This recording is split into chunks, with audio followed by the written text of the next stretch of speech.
South Africa's cannabis landscape just got a whole lot more confusing.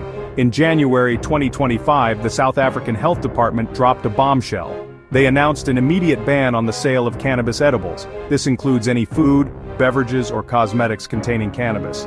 The decision sent shockwaves through the country, leaving both the cannabis industry and activists reeling. This wasn't just a small policy tweak, this was a major U-turn. Just a few years prior, South Africa had decriminalized personal cannabis use. Now the government seemed to be slamming the brakes on a burgeoning industry, and they were doing it without much warning. The ban felt like a betrayal to many who had celebrated the 2018 ruling as a victory for personal freedom. The ban's impact will be immediate and far-reaching. Businesses that had invested heavily in the cannabis market are now left in limbo. Startups that had blossomed in the wake of decriminalization suddenly faced an uncertain future. Jobs were on the line, and the economic potential of the industry seemed to evaporate overnight. The reaction from activists was swift and furious. They accused the government of hypocrisy and a lack of transparency. The ban, they argued, was a blatant disregard for the rights of citizens to consume cannabis responsibly.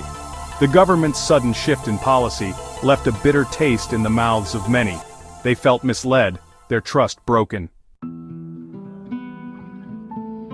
The 2025 ban felt like a slap in the face to many South Africans, especially in light of the landmark 2018 Constitutional Court ruling. That ruling had decriminalized the private use and cultivation of cannabis. It was a decision celebrated as a progressive step, aligning South Africa with a growing global trend towards cannabis acceptance. The 2018 ruling had fueled optimism about the future of cannabis in South Africa. It was seen as an opportunity to redress the harms of prohibition and create a more just and equitable society.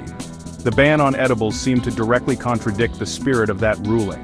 It raised questions about the government's commitment to personal freedom and its willingness to engage in meaningful dialogue on cannabis policy. The Health Department, for their part, have not commented on the ban. We all know what they will say, that they are concerned about the potential risks of edibles, particularly for children who might mistake them for regular treats. They will also point to the need for stricter regulation of the cannabis market to ensure product safety and consumer protection. Those in the industry will argue that the government's concerns are overblown and that the ban was a disproportionate response. They pointed out that many other countries have successfully regulated cannabis edibles without resorting to outright prohibition.